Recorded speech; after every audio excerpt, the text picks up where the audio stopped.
नमस्कार, आप देख रहे हैं इंडिया वॉच और मैं हूं आपके साथ स्नेहा सिंह। पूरे देश में बवाल है। बवाल की शुरुआत बांग्लादेश से हुई। बांग्लादेश में हिंदुओं पर हिंसा हुई, पूरी दुनिया में विरोध शुरू हो गया। बांग्लादेश में इस वक्त हिंदुओं की जो तस्वीर सामने आ रही है, जो उनके ऊपर अत्याचार किया जा रहा है, वो पूरे भारत को हिला रहा है। पूरे भारत के हर एक व्यक्ति को कहीं ना कहीं वो परेशान कर रहा है। अत्याचार का जिम्मेदार कौन है, ये बड़ा सवाल है। बांग्लादेश में हिंदुओं पर हिंसा के खिलाफ आक्रोश तो हर किसी के मन में। बांग्लादेशी हिंसा के खिलाफ सड़क पर लोग उतर रहे हैं। सैन्य कार्रवाई की मांग की जा रही है। समर्थन में तिरंगा लहराया जा रहा है। बांग्लादेश में हिंदुओं पर हो रहे अत्याचार को लेकर राजस्थान से लेकर के उत्तर प्रदेश समेत तमाम जगहों पर लोग सड़कों पर उतर रहे हैं। हिंदुओं और वहां के हिंदू मंदिरों पर हो रहे हमलों के विरोध में पूरी तरीके से सर्व समाज द्वारा आक्रोश रैली निकाली जा रही है। विशाल आक्रोश रैली निकाली जा रही है। सर्व समाज के सैकड़ों लोग इस रैली में शामिल भी हो रहे हैं। सभी लोग अपने अपने हाथों में तिरंगा और भगवा झंडा लेकर जयकारा लगाते हुए चल रहे हैं। करौली शहर में ये रैली कोतवाली के सामने से शिव पैलेस मैरिज गार्डन से शुरू होकर जिला कलेक्ट्रेट तक पहुंची। सर्व समाज और विभिन्न संगठनों के लोगों ने मिलकर नारेबाजी की और राष्ट्रपति, राज्यपाल, यूएनओ के नाम जिला कलेक्ट्रेट को ज्ञापन भी सौंपा। ये मामला सिर्फ एक शहर या फिर ये कहें कि सिर्फ एक प्रदेश में नहीं हो रहा, हर जगह पर बांग्लादेश के खिलाफ विरोध देखने को मिल रहा है। बांग्लादेश पर सैन्य कार्रवाई की मांग की जा रही है। अब सवाल यह कि इसके बीच में जहां सत्ता और विपक्ष एक दूसरे पर आरोप प्रत्यारोप की राजनीति कर रहा है, आखिरकार कैसे बांग्लादेश में हिंदुओं को पूरी तरीके से सुरक्षा के लिए वहां पर कोई ठोस कदम भारत के द्वारा उठाया जाएगा। बांग्लादेश के लिए जो हमारी विदेशी नीति है उस पर क्या कुछ प्रहार किया जाएगा या कैसे वहां की स्थिति से हिंदुओं को सुरक्षित बाहर निकालने के लिए कोई बड़ा कदम मौजूदा सरकार के द्वारा उठाया जाएगा। आरोप सबके हैं, सवाल सबके। झंडे और नारे लिए हुए, तख्ती थामे हुए लोग सड़कों पर उतर रहे हैं, लेकिन क्या इसका राजनीतिक विशेषज्ञों के ऊपर या फिर ये कहें कि जो लोग राजनीति में हैं वो राजनीति रोटियां सेकने के अलावा वाकई इस मुद्दे पर गंभीरता से सोचेंगे? ये तमाम ऐसे सवाल हैं जिस पर आज हम चर्चा करेंगे और चर्चा के लिए हमारे साथ हमारा एक्सपर्ट पैनल जुड़ चुका है। आइए आपको मिलवाते हैं हमारे एक्सपर्ट पैनल से। हमारे साथ बीजेपी नेता विवेक श्रीवास्तव जुड़ चुके हैं। हमारे साथ कांग्रेस प्रवक्ता शकील खान जुड़ चुके हैं। हमारे साथ वरिष्ठ पत्रकार सुनील त्रिपाठी जुड़ चुके हैं। हिंदू महासभा के प्रदेश प्रवक्ता नितिन चतुर्वेदी जुड़ चुके हैं। राजनीतिक विश्लेषक अंशुमान दुबे जुड़ चुके हैं और मुस्लिम स्कॉलर अकील खान जुड़ चुके हैं। पहले तो आप सभी का इंडिया वॉच में बहुत बहुत स्वागत है। विवेक श्रीवास्तव जी, जिस तरीके से बांग्लादेश से हिंदुओं पे हो रहे अत्याचार की तस्वीरें सामने आई, मंदिरों के ऊपर हो रहे अत्याचार की तस्वीरें सामने आ रही, आखिरकार क्या ठोस कदम मौजूदा सरकार के द्वारा उठाया जाएगा इस मामले में? बहुत ही गंभीर विषय है ये। स्थिति वास्तव में बहुत गंभीर है जी। जो बांग्लादेश का निर्माण ही भारत की मदद से हुआ और उस देश में जिस तरह से धार्मिक कट्टरता घर कर चुकी है, इसकी बानगी बहुत पहले से भी देखने को मिल रही थी, लेकिन इतना प्रचंड वेग उसका इस समय देखने को मिल रहा है जी। एक आंदोलन जो वहाँ सत्ता परिवर्तन के लिए शुरू हुआ था, वो हिंदुओं के कत्लेआम में लग चुका है और मंदिर से लेकर के हिंदुओं के कत्लो गारत वहाँ आम बात हो चुकी है। भारत सरकार पूरी संवेदनशीलता से सारी स्थितियों पर नज़र रखे हुए है। तमाम अवसरों पर भारत सरकार ने इसका प्रतिरोध भी दिया है और हमारे विदेश सचिव ने वहाँ का दौरा भी किया, उनके उच्च अधिकारियों से, उनके जो कार्यवाहक प्रधानमंत्री, उनसे मुलाकात भी की और हर स्थिति पे भारत सरकार अपना पक्ष और हिंदुओं के लिए अपनी चिंता से उनको अवगत करा चुकी है जी। और जिस तरह से भारत में इस विषय को लेकर चिंता है, सरकार अपने देशवासियों की चिंता से भी अवगत है। भारत सरकार वहाँ पे हिंदू अल्पसंख्यक कैसे सुरक्षित हो इसके लिए हर प्रयास कर रही है और कोई भी प्रयास करने से चूकेगी नहीं। जी ये सत्य है कि वहाँ स्थिति बहुत ही दुखद है, भयावह है, और ये उस देश की स्थिति है जिसकी सीमाएं करीब करीब 94% भारत से घिरी हुई है। बिल्कुल। उस देश में स्थिति है, ये बहुत ही चिंताजनक है, और भारत सरकार सारी स्थितियों पर गंभीरतापूर्वक विचार कर रही है। जी शकील जी, शकील खान जी, जिस तरीके से बांग्लादेश से तस्वीरें सामने आ रही, कांग्रेस की क्या प्रतिक्रिया है इस पर?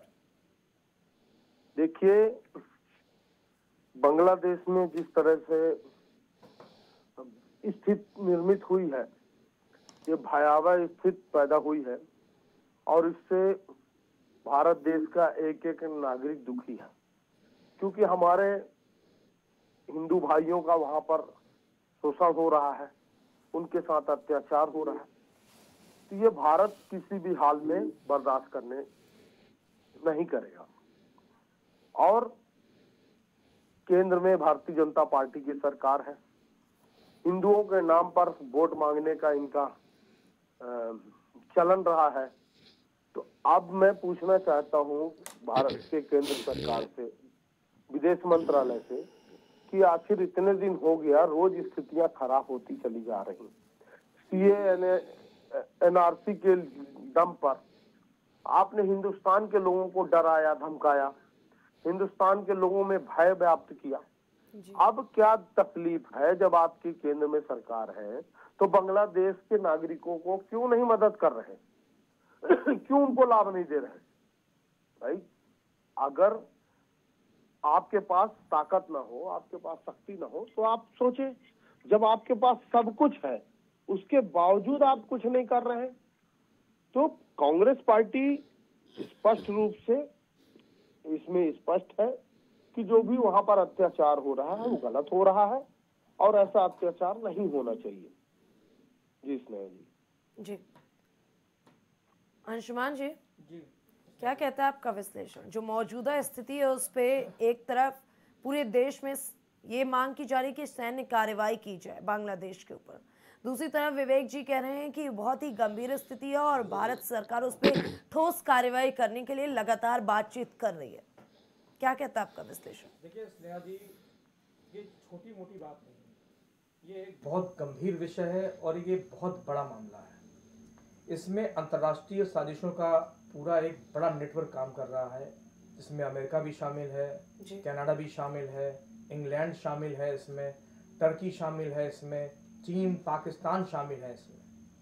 और सबकी मंशा यही है कि पहले भारत को रोका जाए, तरक्की से रोका जाए, भारत को कैसे खुशहाल होने से, विकसित होने से रोका जाए, ये उनकी मंशा है। और बहुत हद तक ये मंशा इसमें भी है कि भारत के टुकड़े किए जाएं, ये सच्चाई है। और इसमें सबसे बड़ा पैडलर का जो काम है वो कांग्रेस पार्टी है, जो यहाँ पे ऐसे लोगों के प्लेटफॉर्म बनी हुई है। जिस प्रकार से बांग्लादेशी कट्टरपंथी जो शामिल रहे, अमेरिका में उनसे मुलाकात करी गई राहुल गांधी द्वारा, ये तो बड़ा एक गंभीर मामला है। और उस पर राहुल गांधी, मैं पूछना चाहता हूँ, अभी कांग्रेस प्रवक्ता बता रहे थे कि हिंदू भाइयों के लिए बड़ी चिंता है, कांग्रेस क्यों नहीं उतरी सड़कों पे? जो लोग, सब लोग विरोध कर रहे हैं, सब लोग प्रदर्शन कर रहे हैं, तो कांग्रेस ने बांग्लादेश के मामले को लेकर अंतर्राष्ट्रीय मंचों पे क्यों नहीं उठाया? जब ये राहुल गांधी विदेश जाते हैं, भारत के विषय में उल्टा सीधा बोलते हैं, हमारे देश की सरकार को कोसते हैं, तो क्या ये बाहर जाते हैं अपने लोगों से? इन्होंने नहीं कहा अब सैम पित्रोदा कहाँ गए, कहाँ उनकी फंडिंग पूरी और करने वाले लोग कहाँ चले गए? क्यों नहीं कांग्रेस पार्टी ने विरोध किया? हिंदुओं के साथ क्यों नहीं खड़ी हुई है वहां पे? ये नहीं खड़े होंगे जी। और सबसे बड़ा कारण ये है कि देश के टुकड़े हो जाएं, उससे कांग्रेस को कोई फर्क नहीं पड़ता। इन्होंने देश के टुकड़े करके ही, इनके नेहरू जी ने तो प्रधानमंत्री की कुर्सी पाई थी। तो ऐसे लोगों से आप क्या उम्मीद करेंगे कि ये लोग हमारे देश में हिंदुओं के लिए संरक्षण में खड़े होंगे? ये कोई अलग नहीं है, ये हमारे रिश्तेदार हैं, जिन्होंने धर्म की रक्षा के लिए, हमारे मंदिरों की रक्षा करने के लिए उस जगह पे जाकर इन्होंने रहना स्वीकार किया। उसमें रहना, मरने को कि मरना हो जाए, लेकिन धर्म नहीं छोड़ेंगे। ये सबसे कट्टर हिंदू हमारे जो है वो बांग्लादेश में और पाकिस्तान में ही है। हमारे देश के हिंदू का दुर्भाग्य है कि हमारे देश के अंदर जब से कांग्रेस की सरकार प्रथम बार बनी, देश में कैसे जातियों में बांट दो, किस प्रकार से हिंदुओं को जाति जाति में विखंडित कर दो, ताकि यहाँ पर पे इस प्रकार के आगे चल करके यहाँ पे मुसलमान अपना शासन बना सके और यहाँ पे शासक दोबारा बन सके। यही चलता रहा सिलसिला, वो सिलसिला मुवेश आज भी जारी है।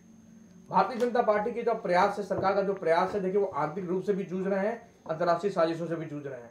तो प्रधानमंत्री के तौर पे नरेंद्र मोदी के सामने चुनौतियां बहुत बड़ी हैं और बहुत ज्यादा हैं।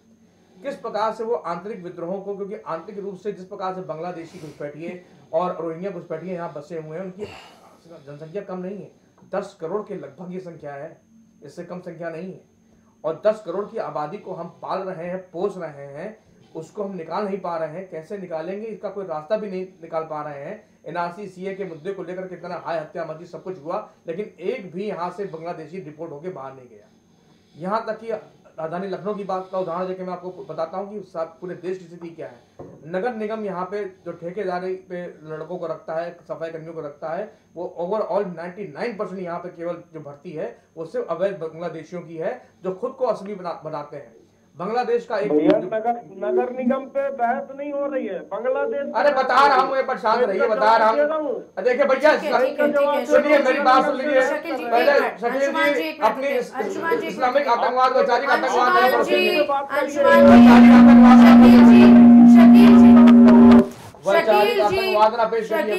बांग्लादेश किसके आतंकवाद ना पैदा करो, वैचारिक आतंकवाद ना पैदा करो। अंशुमान जी शब्दों की मर्यादा को बनाए रखें। शकील जी अंशुमान जी का पक्ष सुनिए, उसके बाद आगे अपना पक्ष रखिएगा। गलत बात ठीक है, ठीक है, वो उनका विश्लेषण है, ठीक है जी अंशुमान जी। तो जिस प्रकार से पाला पूछा जा रहा है, शकील जी भारतीय जनता पार्टी की सरकार उत्तर प्रदेश में है और नगर निगम पे इनका कब्जा है, उसके बावजूद ये लोग यहाँ पे कैसे पल पोस रहे जा रहे हैं, तो ये एक बड़ा मामला है। सरकार कितना भी प्रयास कर ले, लेकिन जो जमीन पर दिखता ही नहीं है मुझे कि यहाँ, अरे यार छोटा शकील ना बनो, छोटा शकील ना बनो अंशुमान जी, शब्दों की मर्यादा को बनाए रखिए। अंशुमान जी और शकील जी और भी पैनलिस्ट हैं, अपनी अपनी बारी में पक्ष रखिए प्लीज। अपनी बात कर रहा हूँ, अंशुमान जी आप अपना पक्ष रखिए। तो मैं ये कह रहा हूँ कि भारत सरकार को जो कथनी है और करनी है, उसमें अभी समानता दिख नहीं रही है। ठीक है, जो ये लोग अंतर्राष्ट्रीय मंचों पे गए हैं और जिस प्रकार से विरोध किया गया है, वो भी उतना प्रभावशाली मुझे दिखता नहीं। अभी आपको एक उदाहरण दूं, इंग्लैंड में अभी 2 भारतवंशियों को उनके शाही पुरस्कार वापस ले लिए गए, क्योंकि वो बांग्लादेश में हिंदुओं के साथ खड़े थे। उन्होंने वहां नरसंहार का विरोध किया, वहां के किंग चार्ल्स ने वो दोनों पुरस्कार उन भारतवंशियों से वापस ले लिए। तो आप समझ लीजिए कि अंतर्राष्ट्रीय मंचों पे हमारी भूमिका क्या देखी जा रही है। कनाडा हमारे साथ नहीं खड़ा, अमेरिका बिल्कुल, मैं विशुद्ध रूप से कह रहा हूँ कि अमेरिकन एजेंसियां अमेरिका सरकार के निशाने पे हमारे देश को बार बार डिस्टर्ब कर रही हैं। उनको, हमारे उद्योगपतियों को निशाना बना करके कैसे हम उनके उद्योगपति यहाँ पे शामिल हो और हमारे उद्योगपति अंतर्राष्ट्रीय स्तर पे जमीन पे जाएं, उनका काम खराब हो, ये प्रयास चल रहा है। जॉर्ज सोरोस के मामले में हमने देखा ये मामला। मैं बता दूं, भारत के अंदर सबसे बड़ी समस्या ये आ रही है कि हम इतने बड़े घुसपैठियों को लेकर के और आतंकवाद समर्थक लोगों को लेकर के बड़ा परेशान है।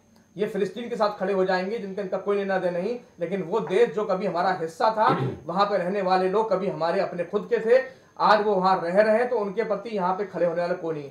मुझे बता दे ये शकील खान कि कितने मुसलमानों के संगठन और कितने मुसलमान खड़े हो गए विरोध में आकर के, बांग्लादेश के कितने इन्होंने जुलूस निकाल दिए, जिस प्रकार के हमास में आतंकवादी संगठन को लेकर छाती पीट रहे थे, ये कितने खड़े हो गए वहां पे। ठीक है, अभी जवाब लेंगे, लेकिन उससे पहले एक मिनट शकील जी, अभी आपसे जवाब लेंगे, लेकिन उससे पहले नितिन चतुर्वेदी जी का पक्ष आते हैं। नितिन चतुर्वेदी जी, बांग्लादेश में हिंदुओं को लेकर के लगातार जो तस्वीरें सामने आ रही है, उसके विरोध में लोग सड़क पर उतर हैं, सैन्य कार्रवाई की मांग कर रहे हैं।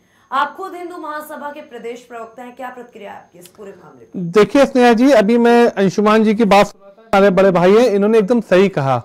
देखिए, जब कहीं हिंदुओं पे अत्याचार होता है तो विपक्ष कहीं दूर दूर तक नजर नहीं आता। अभी देखिए संभल में एक घटना हुई जहां पे प्रशासन की कोई गलती नहीं थी, प्रशासन पे पथराव किया गया और वहां पे कितने पुलिस वाले हमारे घायल हुए। वहां पे राहुल गांधी जी जाने को परेशान थे, पहुंचने के लिए परेशान थे वहां, लेकिन बांग्लादेश जाने के लिए कहीं कोई उनका डेलीगेशन नहीं है। अभी संभल जाने के लिए वो एकदम रेडी हैं, लेकिन बांग्लादेश नहीं जाएंगे। ममता बनर्जी बांग्लादेश नहीं जाएंगी। सबको हिंदू का वोट तो चाहिए, लेकिन हिंदू पर राजनीति कोई नहीं करना चाहता। और शकील खान हमारे कहते हैं कि बीजेपी जो है हिंदू की राजनीति करती है। अरे आप भी करो, कांग्रेस को किसी ने मना कर रखा है कि हिंदू की राजनीति मत करो। आपको सिर्फ एक समुदाय की राजनीति करनी है, और ये आज से नहीं, आज 70 साल से करते चले आ रहे हो। 70 साल से आप एक समुदाय को खुश करने के काम करते चले आ रहे हो, शकील तो जी, आपको म्यूट किया हिंदुओं जाए। से क्या ऐसे मतलब? चर्चा नहीं होती है, ये जाए ना, चर्चा की मर्यादा को बनवादेश बनाए जाए। रखा जाए और शकील जी को म्यूट किया जाए, जब उनकी बारी आएगी तब अनम्यूट किया जाएगा प्लीज। समस्या यही है स्नेहा जी कि जब इनके बारे में कोई बात करो तो ये बोलना शुरू कर देते हैं, सुनने की आदत है ही नहीं। ठीक है, अभी तो आप जी, आप देखिए अपना पक्ष देखिए सीधी सी बात ये है कि अगर ये कुछ कर रहे होते तो आज ये सत्ता में होते। 70 साल से राज करके इन्होंने हमको क्या पाठ पढ़ाया? मुगलों का इतिहास पढ़ाते चले आ रहे हैं। यही तो हो रहा है।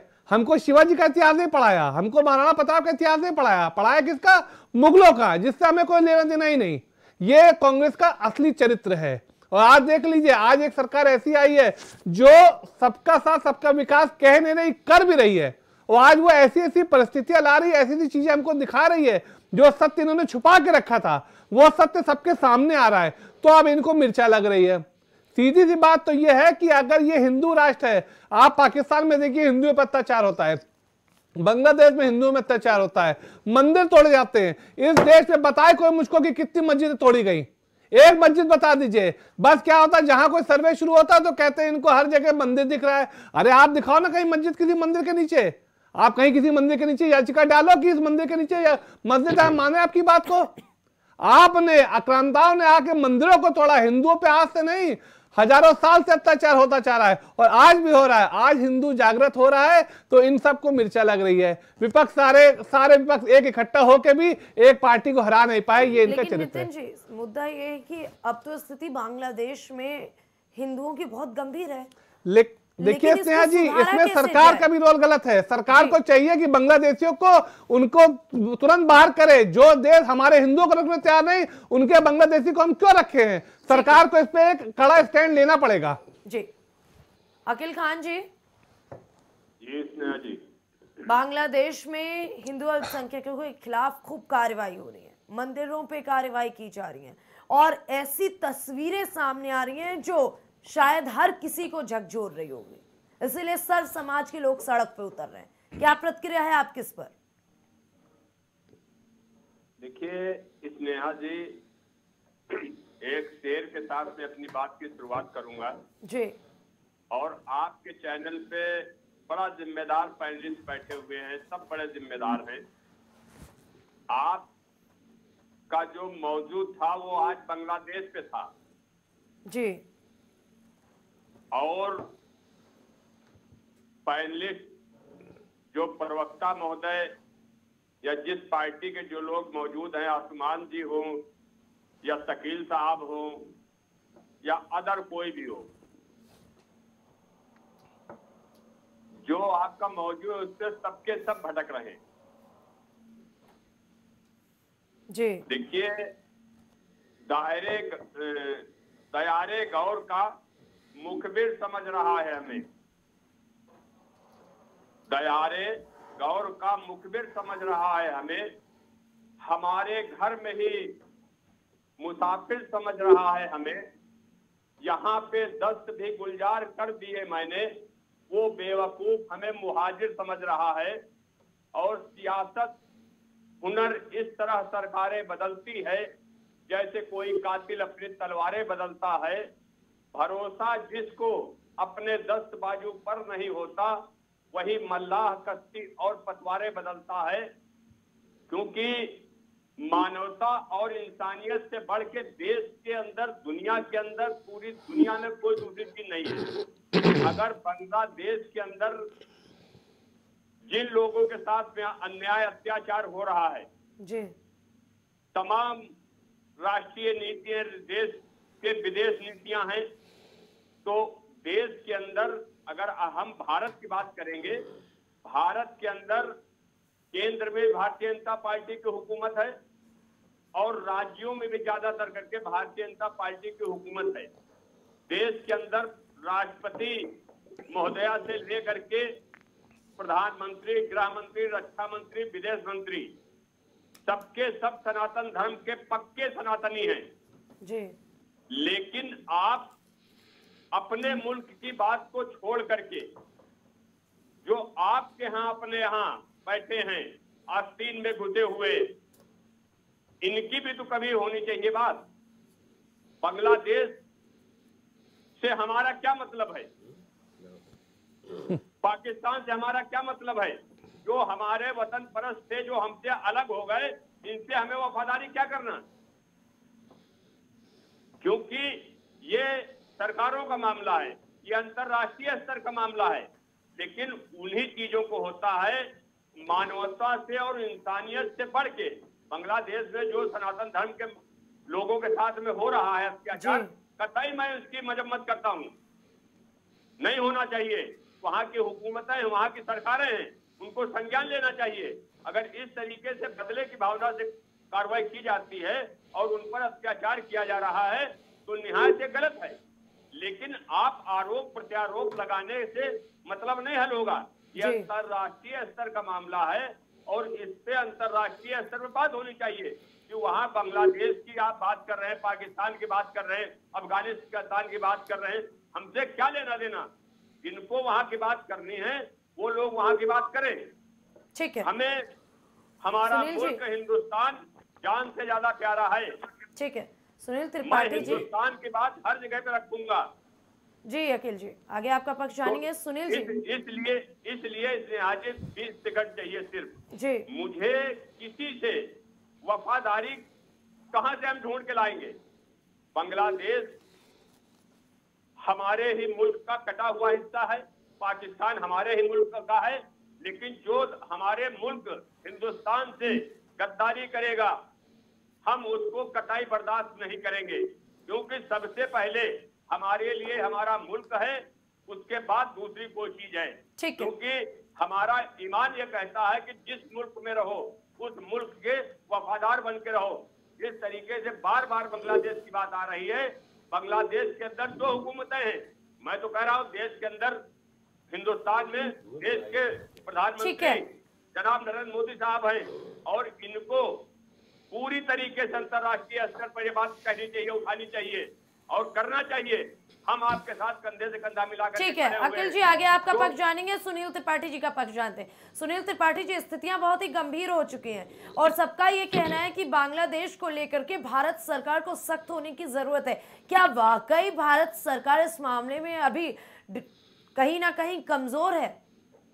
देखिए स्नेहा जी, जंग पड़ोसी से होती है जी, तो आसान होती है, लेकिन जब घर में परिवार से होती है तो कठिन होती है। आज भारत की स्थिति ऐसी ही है कि वो किससे लड़े, जी, बांग्लादेश से लड़े या हिंदुस्तान के अंदर बैठे हुए सपोलों से लड़े, तो फिलिस्तीन के लिए धरना और प्रदर्शन करते हैं। मैं अखिल भाई को सलाम करता हूं कि कम से कम वो स्पष्ट बात रख तो रहे हैं, लेकिन एक बात को मैं खंडन करता हूं स्नेहा जी कि बांग्लादेश से क्या लेना देना, पाकिस्तान से क्या लेना देना। और आप स्वीकार भी करें कि दोनों देश हमारे थे, हिस्से तो हमारे हैं। भारत बढ़ता करता आज किस स्थिति में आ गया, बर्मा से लेकर के श्रीलंका तक सब भारत का क्षेत्र था। क्यों नहीं है? आपको फिलिस्तीन से हमदर्दी है, धरना प्रदर्शन कर रहे हैं, तो हमारे हिंदू भाइयों को भी बांग्लादेश हो चाहे पाकिस्तान हो चाहे अमेरिका हो, अगर हिंदुओं पे जुल्म हो रहा है तो उसके साथ खड़े होने की आज आवश्यकता है। आप सरकार का दोष दे रही हैं स्नेहा जी। हमारे अंशुमान जी ने बहुत अच्छी बात कही, बुद्धिजीवी पत्रकार हैं, कि एक बांग्लादेश नहीं है जी। इस बांग्लादेश के पर्दे के पीछे देखिए कौन है। अगर चूहा शेर से लड़ने आए तो शेर सोच जाना चाहिए कि ये परोक्ष रूप से किसी से प्रोटेक्ट हो रहा है, वरना उसकी हैसियत नहीं है। बांग्लादेश हो या पाकिस्तान हो, मैं दावे साथ कर रहा हूं कि हिंदुस्तान की फौज सामने न टिका है न टिक पाएगा, लेकिन मजबूरियां आस्तीन के सांपों से हैं और पर्दे के पीछे तो दूसरे देश रोल अदा कर रहे हैं उनसे हैं। क्योंकि भारत की बढ़ती हुई अर्थव्यवस्था, भारत का बढ़ता हुआ विकास, भारत की बढ़ती हुई सैन्य शक्ति को अमेरिका बर्दाश्त नहीं कर पा रहा है। और स्नेहा जी, दुनिया के किसी देश, देखिए मैं खुले मन से कह रहा हूं कि अमेरिका परोक्ष रूप से बढ़ते हुए देश को बर्बाद करने में अहम भूमिका निभा रहा है। चाहे आप अफगानिस्तान ले लो, चाहे पाकिस्तान ले लो, चाहे जो भी देश आज युद्ध चल रहा है, इजराइल का, हमास का, रूस का और यूक्रेन का, इराक का, ईरान का, जो देश बढ़ने लगता है अमेरिका उस देश को बढ़ता हुआ देख नहीं पाता है। और आज स्थिति यही है कि भारत अगर कोई कदम उठा रहा सोच उठाएगा, क्योंकि जिस आग को मोहना बना जा रहा है वहां भारत की सरकार को सोच के कदम उठाने पड़ेंगे, एक मोहरा नहीं है। अभी आप देख लीजिएगा कि अगर बांग्लादेश में कुछ होता है तो निश्चित रूप से हमारे दुश्मन कितने पीछे पीछे आ जाएंगे, जैसे यूक्रेन को लेकर के कितने देश मोहरा बनाए यूक्रेन को। यूक्रेन की हैसियत है रूस से लड़ने की, लेकिन हम सामने नहीं आएंगे, हथियार भी आपको देंगे, आप लड़ो मरो कुछ भी हो, हम तो सेफ ही हैं। ये जो विदेश नीति अंतरराष्ट्रीय स्तर पर चल रही है, ये दुनिया के लिए स्नेहा जी बहुत बड़ा खतरा है। फिर भी नरेंद्र मोदी जी देखिए विदेश सचिव को भेजा, यहां से चर्चा हुई, लेकिन ये कट्टरपंथी इस बात पे तैयार नहीं होंगे और न ये पसंद करेंगे। जो कट्टरवाद फैला है अमेरिका, वहां से लेके बांग्लादेश से लेकर के अमेरिका तक, उन कट्टरपंथियों की केवल एक सोच है जिसको हिंदू को काफिर कहा जाता है, कि मतलब ये काफिर है, इससे कोई मोहब्बत नहीं है। अरे इंसान तो आप भी हो, इंसान तो हम भी हैं, खुदा आपका भी है, राम हमारा भी है, ना हमारा आने तरीका अलग है, न जाने तरीका अलग है। लेकिन ये मानसिकता कट्टरपंथियों की है कि हम जो भी हैं हम ही हैं। आप सिकंदर, आपको इसलिए जी सिकंदर आपको महान रहा है, लेकिन सिकंदर ने भी आखिरी में लिखा कि हसर हमारा क्या हुआ, जो सबका होता हो मेरा भी होगा। लेकिन इन कट्टरपंथियों को समझ नहीं आ रहा है, इनके अंदर तो एक जहर भर दिया गया है कि ये काफिर है, इनको चैन से न दो। आप बता दीजिए हिंदुस्तान में कौन मस्जिद तोड़ी जा रही है और अंतरराष्ट्रीय जैसा हो रहे, मुसलमान परेशान है। कौन मुसलमान परेशान है? सब भाईचारे से रह रहे हैं, आराम से रह रहे हैं, सारी सुविधाएं मिल रही है, जो एक हिंदू को मिल रही है वो मुसलमान को भी मिल रही, सिख को भी मिल रही, ईसाई को मिल रही। लेकिन कनाडा जैसे देश अंतरराष्ट्रीय स्तर पर भारत को बदनाम करने में लगे हुए हैं कि नहीं वहां मुसलमान परेशान है।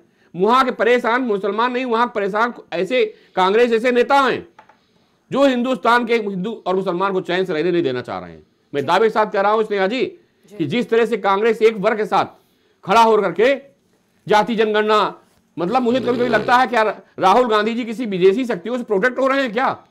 अरे जाति जनगणना नहीं, आप आइए विकास के मुद्दे काम देखिए, सरकार की कार्यों की समीक्षा कीजिए, जनता के साथ खड़े हुए। लेकिन आप संसद में मौका मिलता है तो बांग्लादेश नहीं, अडानी, और उनके प्रवक्ताओं को भी देखिए मौका मिलेगा, अडानी। अरे अडानी साथ साथ सिलेंडर 850 को मिल रहा, मैं दावे के साथ कह रहा हूं ये गलत है। आप जनता साथ क्यों नहीं आ रहे हैं? क्योंकि आपका मकसद है इस देश में आग लगाना, और कांग्रेस ने ही स्नेहा जी आजादी से लेकर आज तक जो बंटवारा हुआ किसकी देन है? हिंदू और मुसलमान साथ लड़े दोनों, और सत्ता के चक्कर में पाकिस्तान अलग हो गया, हिंदुस्तान अलग हो गया। किसने किया? भाजपा ने किया, उस समय जनसंघ ने किया, किसने किया? तो ये जो विघटनकारी नीति कांग्रेस की है, ये यहाँ के हिंदू और मुसलमान दोनों के लिए घातक है स्नेहा जी, भविष्य के लिए। ठीक है जी शकील जी, जी रखिए अपना पक्ष। हमारे समय जवाब देना पहले पसंद करूंगा। जी हमारे साथी ने कहा कुछ देर पहले कि कांग्रेस धरना प्रदर्शन आंदोलन में शामिल नहीं हो रही है बांग्लादेश को लेकर के। जी तो मैं स्पष्ट करना चाहता हूं कांग्रेस पार्टी की तरफ से कि कांग्रेस पार्टी पहले देश के अंदरूनी मामले पे धरना लड़ रही। किसान हमारे वहां सिंधु बॉर्डर पे पड़े हुए हैं, मणिपुर हमारे देश का जल रहा है, अडानी लूट और भ्रष्टाचार। फिर आए देखें अडानी के ऊपर सारे प्रवक्ता आपके केवल अडानी ही रह गए हैं आपकी कांग्रेस के लिए, और कोई मुद्दा नहीं है सुन इसलिए। लीजिए आप, मैं इतनी देर से सुना हूं तो आप भी थोड़ा सुन लीजिए, अच्छा लगेगा। सुनिए, सुनने का साहस रखिए, डरिए मत, है ना, सुनने का साहस रखिए।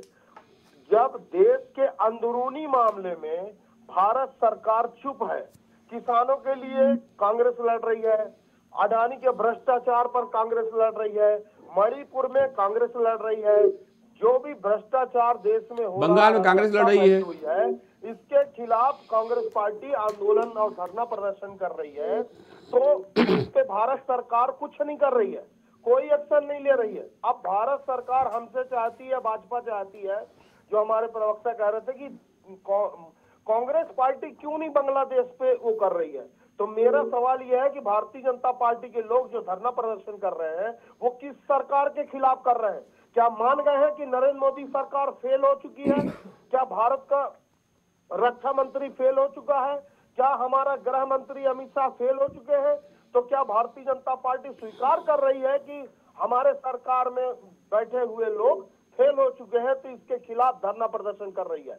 मैं बोलना चाहता हूं आज भारतीय जनता पार्टी को और उनके वरिष्ठ लोगों को कि आपको रोक किसने रखा है? आपने किसने रोका है कि मोहम्मद यूनुस के खिलाफ सख्त से सख्त कार्रवाई करिए, बांग्लादेश के खिलाफ आप सख्त से सख्त कार्रवाई करिए? किसने आपको रोक रखा है? आपके पास किस बात की कमी है? देश की आजादी से लेकर अब तक कांग्रेस पार्टी ने इतनी मजबूत रक्षा सेना बनाई है, दुनिया की दूसरी सबसे बड़ी सेना हमारे पास है। दुनिया में अधिकतम परमाणु बम हमारे पास है। हमारे missile man APJ Abdul Kalam ने हमें मिसाइल दिया है, हमें परमाणु बम दिए हैं। हमारे पास देश में किस बात की कमी है? हम आर्थिक रूप से बांग्लादेश से मजबूत है। फिर सरकार में बैठे हुए लोगों को किस बात का डर लग रहा है? क्यों मोहम्मद यूनुस से हमारे देश के भाजपा के लीडर कांप रहे हैं? क्यों थरथरा रहे हैं बांग्लादेश के नाम पे? अरे जवाब दीजिए आकर के। जवाब देने से किसने मना किया है? ठीक है, जवाब लेते हैं विवेक जी से। मैडम एक मिनट मेरी बात सुनिए। दूसरी बात, नेहरू जी तक आप आगे आते हैं, देश का उड़न तस्करी वाले हमारे जो उड़न तस्करी लेकर के प्रधानमंत्री जाते हैं, कभी यूक्रेन चले जाते हैं, कभी युगांडा चले जाते हैं, कभी कहीं चले जाते हैं, तो उन्होंने कहा राहुल गांधी जी क्यों नहीं जा रहे बांग्लादेश? तो मैं बोलना चाह रहा हूँ, हमारे देश का प्रधानमंत्री क्यों नहीं चले जा रहे हैं? और क्या जरूरत थी शेख हसीना को भारत में संरक्षण देने की? क्या आवश्यकता थी? जैसा कि हमारे मुस्लिम ने कहा, हमें क्या लेना देना पाकिस्तान से, हमें बांग्लादेश से क्या लेना? इसका जवाब अब ले लेते हैं शकील जी, एक मिनट, समय सीमा भी है और इसका जवाब ले लेते हैं विवेक जी से। विवेक जी, ये बार बार शेख हसीना को शरण क्यों दिया गया, ये गंभीर सवाल पूछा जाता है, जरा जवाब दीजिए। क्या विदेश नीति से इतर आप लोगों ने कोई कदम उठा दिया है क्या? देखिए स्नेहा जी, अभी शकील जी ने भी कहा कि पाकिस्तान से हमारा क्या वास्ता, जी, बांग्लादेश से हमारा क्या वास्ता है जी। ये देश एक था, बंटवारा उनकी किस्मत में कांग्रेस ने लिखा। आज वो जो प्रताड़ना झेल रहे हैं, उन लोगों ने बंटवारे के विरोध में मत दिया था, लेकिन उन लोगों ने बंटवारा स्वीकार किया जी। और आज वो उसकी प्रताड़ना झेल रहे हैं। तो हमारी जिम्मेदारी है कि उनके सुख दुख की चिंता करें और उनको इस तरह की यातनाओं से बचाएं, ये हमारी जिम्मेदारी है। और जो लोग हसीना जी से मोदी जी का और जो लोग ये कहते हैं शेख हसीना का, शकील जी जवाब तो सुनेंगे आप तब ना, मैंने जवाब पूछा है विवेक जी से। अगर विवेक जी अपनी बात कंप्लीट कर लें और आपके सवालों का जवाब ना दे तो फिर जवाब लीजिएगा। अब संयम बरतिए और जवाब सुनिए। देखिए स्नेहा जी, अब ये विषय जिस तरह के कांग्रेस प्रवक्ता उठा रहे हैं जी, शेख मुजीबुर रहमान बंगाल के लिए संघर्ष कर रहे थे, उनके लिए इंदिरा गांधी जी ने सेना भेजी थी, टोकर भेजी थी। ये शेख हसीना कोई और नहीं, उन्हीं की बेटी है। अगर आप करें तो ठीक, हम मदद करें तो गलत। तो ये कांग्रेस का जो दोगला चरित्र है वो उनके प्रवक्ता के वक्तव्य में साफ झलकता है। दूसरी चीज, भारत सरकार ने तो लज्जा उपन्यास की लेखिका को भी शरण दिया है बांग्लादेशी कट्टरपंथियों के विरुद्ध, तस्लीमा नसरीन को। तो ऐसे कट्टरपंथियों के विरुद्ध, ऐसे उदारवादियों का संरक्षण भारत सरकार की नीति रही है। ये कोई आज से नहीं है। तस्लीमा नसरीन को जिस समय शरण दी गई उस समय तो हमारे सत्ता में भी नहीं थे भारत की। अब रही बात जो जिस पे प्रश्न उठा रहे, मैंने उनको बता दिया कि आप ही की सरकार ने उनके पिता के लिए भारत की सेना भेजी थी और आज हमको शरण देने पे आप प्रश्न उठा रहे हैं। ये आपके पतन की पराकाष्ठा है। ये बता रहा है कि कांग्रेस पतन के किस गर्त में जा चुकी है। अब रही बात कि जैसे फिलिस्तीन के मुसलमानों के लिए आपको दर्द है, आप संसद में जो फिलिस्तीन बोल रहे हैं, ठीक है, तमाम शिया समुदाय ने मातम मनाया। अब आज क्यों नहीं मातम मना रहे हो? आज जो असद की सरकार चली गई, वहां सुन्नी लड़ाके शियाओं को कत्लो गारत कर रहे हैं, अब भी मातम मनाइए। अब कौन मातम मनाने से आपको रोक रहा है? तो ये जो दोगला चरित्र है, और ये दोगला चरित्र आता कहां से है? एक तरफ तो ये कहते हैं कि किसी भी धार्मिक स्थल को तोड़ करके अगर मस्जिद बनाई गई तो हराम है, ऐसा कुरान में लिखा है, और उसी कुरान की अनदेखी करके ऐसे धार्मिक स्थलों के लिए झगड़ा करते फिरते हैं।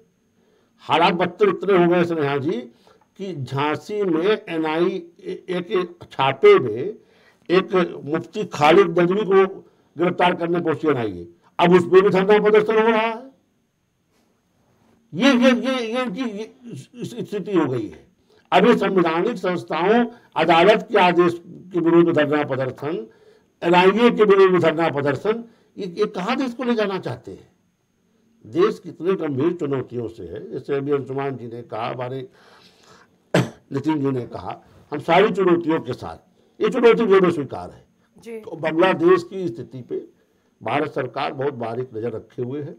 हम हर प्रयास कर रहे हैं, डिप्लोमेसी के दरवाजे हमने बंद नहीं किए, विदेश होके आए हैं, बहुत साफ मैसेज उन्होंने दिया है। एब्सेंटों की सुरक्षा हमारे लिए अपरिहार्य है, वहाँ होनी चाहिए। बहुत दिन तक हम इस स्थिति को नजरअंदाज नहीं कर सकते। तमाम दरवाजे खुले हैं, संयुक्त राष्ट्र संघ से लेकर के तमाम शांति सेना से लेकर के सारे रास्ते खुले हुए हैं। दो भी देश इसके पीछे है।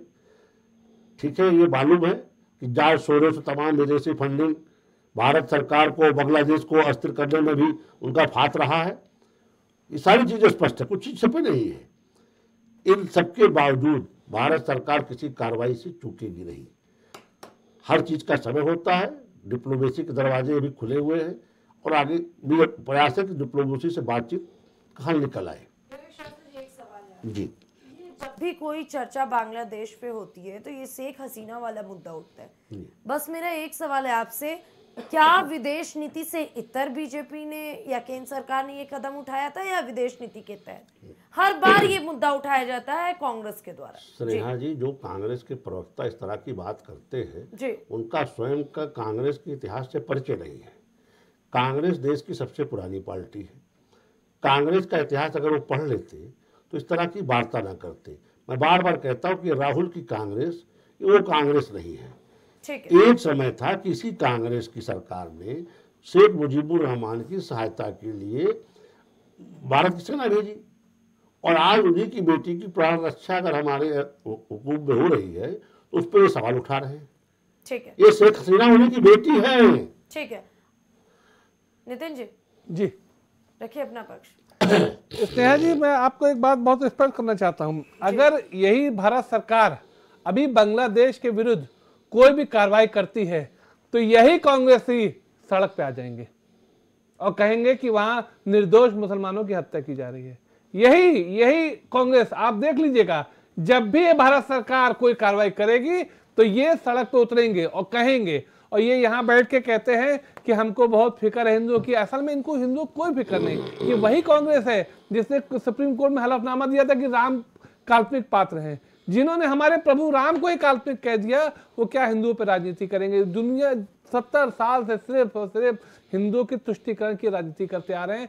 सिर्फ एक वर्ग समुदाय के लिए इन्होंने राजनीति की है और आगे भी ये यही करेंगे। इसीलिए आज इनका ये हाल है कि ये विपक्ष में बैठे हैं। कोई हिंदू इनको वोट देने को तैयार नहीं है और ना ही आगे देगा।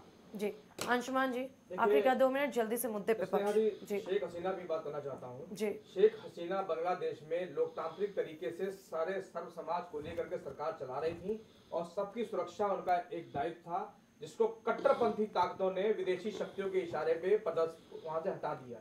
वहां पे उनकी हत्या की साजिश रची गई। उनको ये कहा गया कि आप बांग्लादेश छोड़ दें, नहीं तो आपकी हत्या यहाँ पे हो जाएगी। और जिस प्रकार से वहां पे लोग घुसे और जिस प्रकार से वहां पे अमर्यादित तरीके से वहां पे तमाम तस्वीरें सामने आई, वो देखा गया। हमने लोकतंत्र की एक सिपाही को संरक्षण दिया है भारत सरकार ने, जो लोकतांत्रिक तरीके से सरकार को चलाना जानती है, लोकतांत्रिक नेता है, हमने उसको संरक्षण दिया है। यही कांग्रेसी चाहते हैं कि लोकतंत्र कभी आए ना, क्योंकि इमरजेंसी देने वाले ये लोग हैं। ये चाहते ही नहीं कि लोकतांत्रिक तरीके की व्यवस्था को मजबूत करने वाले लोगों को संरक्षण मिले। ये इस्लामिक आतंकवाद को बढ़ावा देने वाली पार्टी है। इसने पूरे विश्व में ये हमास के आतंकवादियों के साथ खड़े हो गए। इन्होंने फिलिस्तीन के नाम पे, फिलिस्तीन पे अत्याचार हो रहा है, इन्होंने इजराइल का विरोध किया, जहां पे हमारे देश की सुरक्षा और क्या कहते हैं, हमारे देश की जो मदद होती है इजराइल से, उसको उन्होंने ताक कर रख दिया। अंतर्राष्ट्रीय स्तर पे ये हमारे मित्र देशों को अपमानित करने का प्रयास करते हैं और हमारे जो मित्र राष्ट्र हैं उनको उनके खिलाफ खड़े हो जाती है कांग्रेस। तो मैं बार बार कहता हूं कि बांग्लादेश में हिंदुओं की हत्या के पीछे सबसे बड़ा जो भारत का कोई समूह काम करता है वो कांग्रेस है। कांग्रेस के ही चक्कर में, क्योंकि आप उठा के मोहम्मद यूनुस से राहुल गांधी के संपर्क 2.5 दशक पुराने हैं और उनके सहयोग उनके इन्हीं के लोगों से अमेरिका में जाकर राहुल गांधी मीटिंग करता है, मीटिंग करके वहां पे आता है, उसके कुछ समय बाद हमने देखा बांग्लादेश में तख्ता पलट हो गया है। राहुल गांधी राष्ट्रीय सुरक्षा के लिए बड़ा खतरा है। ये आदमी देश के बर्बादी के लिए काम कर रहा है। भारत सरकार को और खुफिया विभागों को उसके ऊपर सख्त से सख्त कार्रवाई करनी चाहिए। सुकन्या देवी बलात्कार का पूर्व आरोपी है और तमाम घोटालों में जमानत है। सुनील जी देखिए स्नेहा जी, ये मानवता को शर्मसार करने वाली घटना है और सरकार को निश्चित रूप से मैं उम्मीद यही करता हूं कि इस पर ध्यान देना चाहिए और सरकार ध्यान देगी। लेकिन मैंने अभी पूर्व में भी कहा है कि बांग्लादेश ही नहीं है, जैसे विवेक जी कह रहे हैं कि अभी वहां अगर सेना हमारी जाए, जैसे श्रीलंका में सेना भेजा था राजीव गांधी जी ने, तब कत्लेआम शुरू होगा तो कहेंगे हमारे वहां मुसलमान मारे जा रहे हैं। तो क्या सेना अगर भारत से जाती है तो श्रीमान जी तो नहीं कहेगी वहां हिंदुओं की सेफ्टी के लिए, अल्पसंख्यकों की सेफ्टी के लिए कोई तो ठोस कदम उठाएगी? जब कत्लेआम होगा तो एक समस्या पैदा होगी। और निश्चित रूप से मैं कह सकता हूं कि सरकार इस पे गंभीर है और मोदी जी जो निर्णय लेंगे वो चौंकाने वाला निर्णय होगा। भले ही विश्व के लोग इसको मोहरा बनाए हों, लेकिन इस पे गंभीर परिणाम होंगे, मैं सोचता हूं। जी शकील जी, मुद्दे पे फाइनल कमेंट। जी देखिए, अभी हमारे एक साथी ने राहुल गांधी जी के लिए जो है बड़े अपशब्दों का इस्तेमाल किया। मैं इनकी इस मंच से घोर निंदा करता हूं और इनको एक सलाह देना चाहता हूं कि इस तरह की वाणी पर संयम बरतें, क्योंकि आपके पास कोर्ट है, न्यायालय है, आपके पास सारे कुछ रखे हैं। मैंने क्या गलत बात बोली? स्नेहा जी, एक सेकंड में,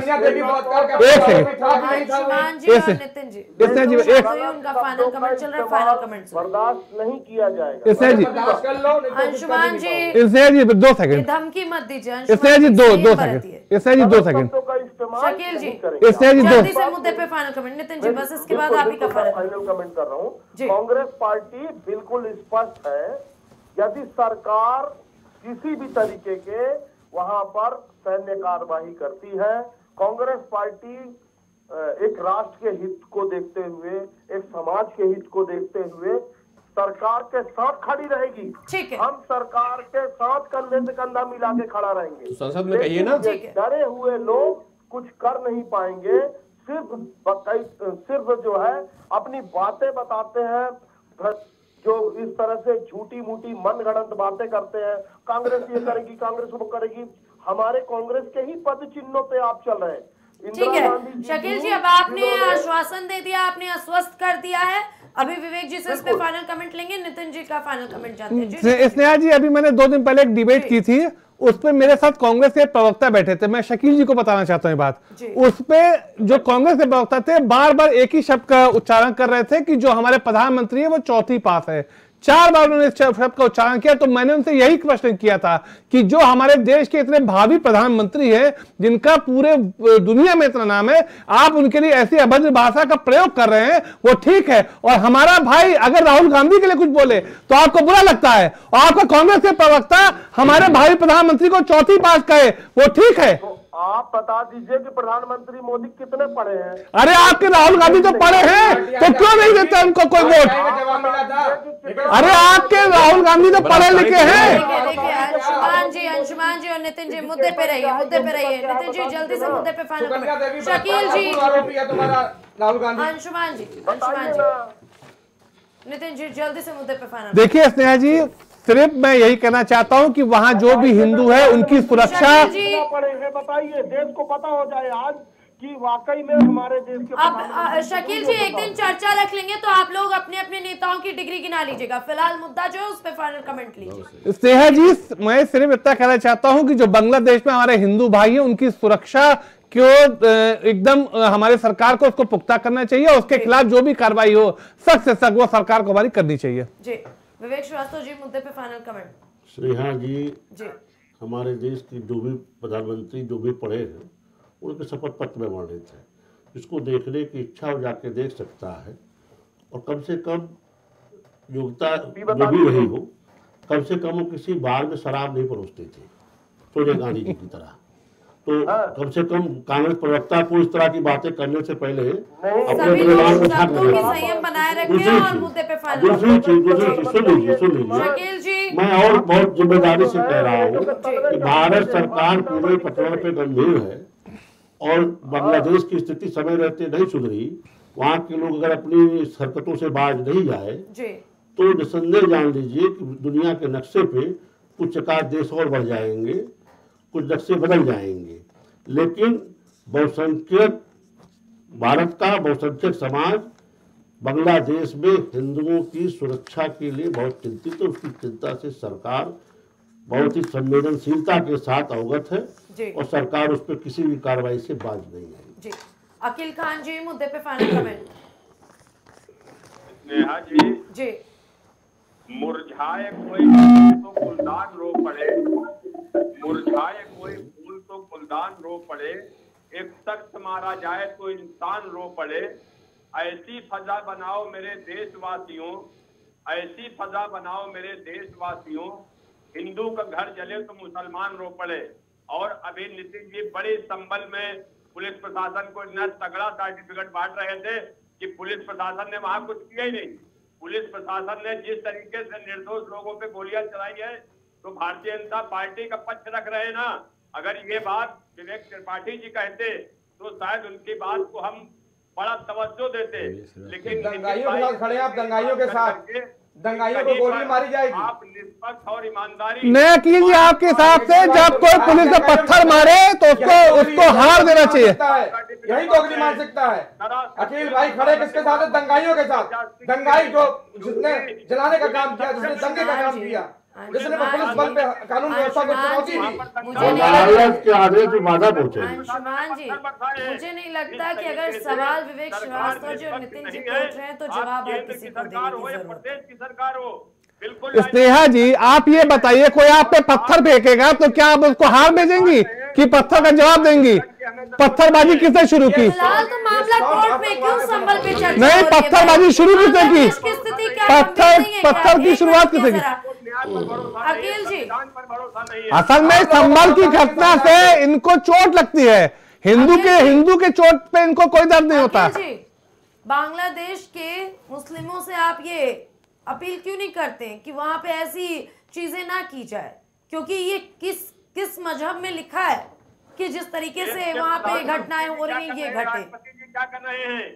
56 इंच का। अरे अकील खान क्या कर रहा है? अकील खान ने क्या कर दिया? इनकी कौम ने क्या कर दिया? अंशुमान जी, कितने घर तुम निकल के तुम सड़कों पे आए बताओ? मैं अंतरराष्ट्रीय स्तर पर कोई अंतरराष्ट्रीय नहीं, राष्ट्रीय स्तर की समस्या बनकर बैठ गए हो तुम लोग।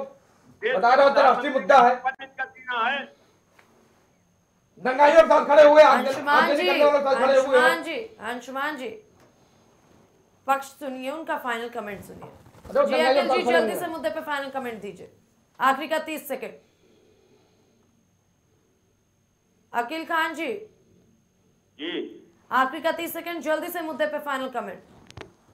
स्नेहा जी, मेरा सिर्फ इतना कहना, इंसानियत से बढ़ के जी दुनिया के अंदर कोई चीज नहीं है। जिस तरीके से बांग्लादेश के अंदर लोगों के साथ में अत्याचार किया जा रहा है, यहाँ पर भारत सरकार को पूरी जिम्मेदारी से बांग्लादेश के जो शासनिक प्रशासनिक लोग हैं उनसे डट कर मुकाबले से बात करनी चाहिए कि अगर इस तरीके कत्लेआम गारत होगा तो देश के लिए ना वहां के लिए ठीक है और ना दूसरे के लिए ठीक है।